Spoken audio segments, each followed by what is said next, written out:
Olha, se você já passou algum tempo na internet, é quase certeza que já esbarrou com umas palavras meio estranhas por aí, tipo Selca, WWA ou Borarê. E não é erro de digitação, viu?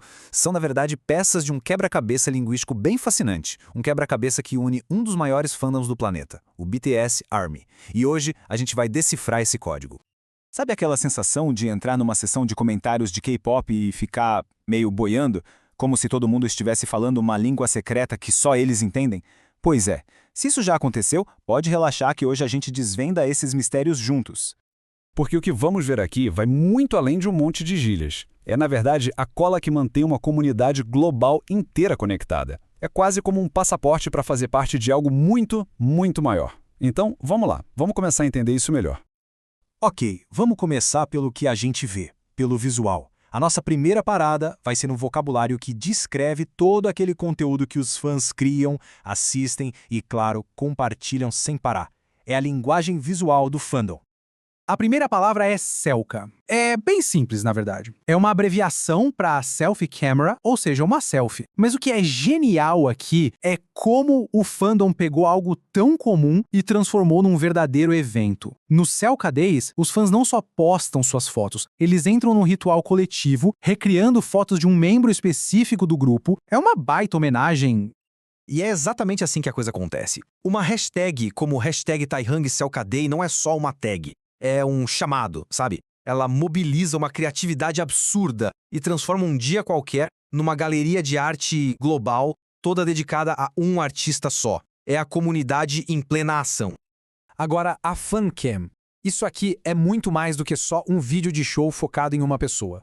Pensa nisso como se fosse um estudo de personagem, só que em tempo real. Os fãs usam as fancams para analisar cada detalhezinho, a expressão, a técnica da dança, a estabilidade da voz, é um jeito de apreciar a arte individual de cada um dentro do grupo. E aí, algumas dessas fancams viram verdadeiras lendas. Elas extrapolam o fandom. A tal fancam do Jimmy em Fake Love, por exemplo, não é só pro ARMY, ela virou um fenômeno na internet. Uma porta de entrada para muita gente nova. Isso mostra o poder que um único vídeo, focado em um único artista, pode ter. É impressionante.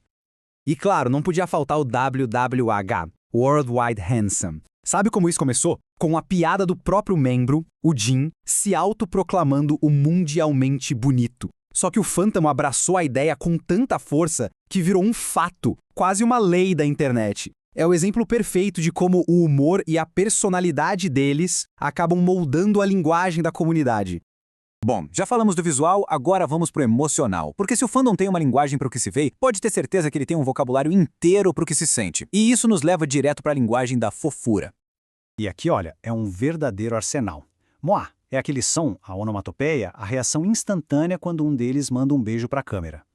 O U já é a rendição completa à fofura, sabe? É o que você digita quando não tem mais palavras. E o Aigyo é a performance da fofura, uma habilidade que os idols usam para encantar todo mundo. São ferramentas diferentes para expressar o mesmo sentimento de carinho. Mas onde é que toda essa conversa rola?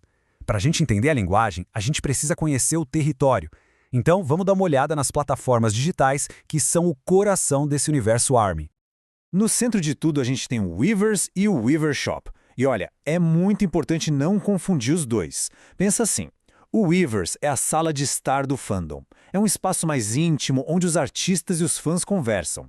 Já o Weaver Shop é a loja, a boutique exclusiva onde se compra os itens oficiais. A diferença é simples, mas é crucial. Um é para conexão, o outro para coleção.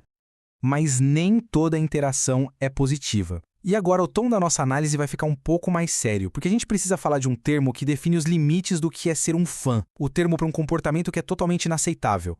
Porque vamos combinar, para uma comunidade tão gigante e apaixonada, regras são fundamentais. E a regra número 1, a mais importante de todas, é a proteção dos artistas. E isso a comunidade leva muito, muito a sério. E o termo para isso é sasaeng. A palavra descreve um fã obsessivo, alguém que persegue e invade a privacidade de um ídolo. É uma palavra com uma carga extremamente negativa, usada para condenar um comportamento que é perigoso e abusivo. E quando a gente fala do comportamento de um sasaeng, não é exagero, a coisa vai muito além do aceitável. A gente está falando de perseguir carros, invadir quartos de hotel, vender informações pessoais e um desrespeito total por qualquer limite, seja físico ou emocional. Esses atos deixam bem claro por que traçar essa linha é uma questão de segurança. E por que essa palavra é tão importante? Porque sasangue não é só um xingamento, é uma ferramenta. Ela dá à comunidade o poder de se autopoliciar, de criar uma linha muito clara entre o que é apoio saudável e o que é conduta abusiva. E, acima de tudo, é uma forma de proteger os artistas que eles tanto admiram. Então, olha só, de uma selca divertida a um sasangue perigoso, das expressões de fofura às regras de conduta, a gente vê como essa linguagem compartilhada vai tecendo uma rede que transforma milhões de pessoas espalhadas pelo mundo numa comunidade global, unificada e, surpreendentemente, muito bem organizada. Isso tudo acaba deixando a gente com uma pergunta para pensar, né? Que outras comunidades online por aí também desenvolveram uma linguagem tão rica e tão própria a ponto de definir a identidade e as regras do grupo? A resposta para isso pode revelar muita coisa sobre como a gente se conecta hoje em dia.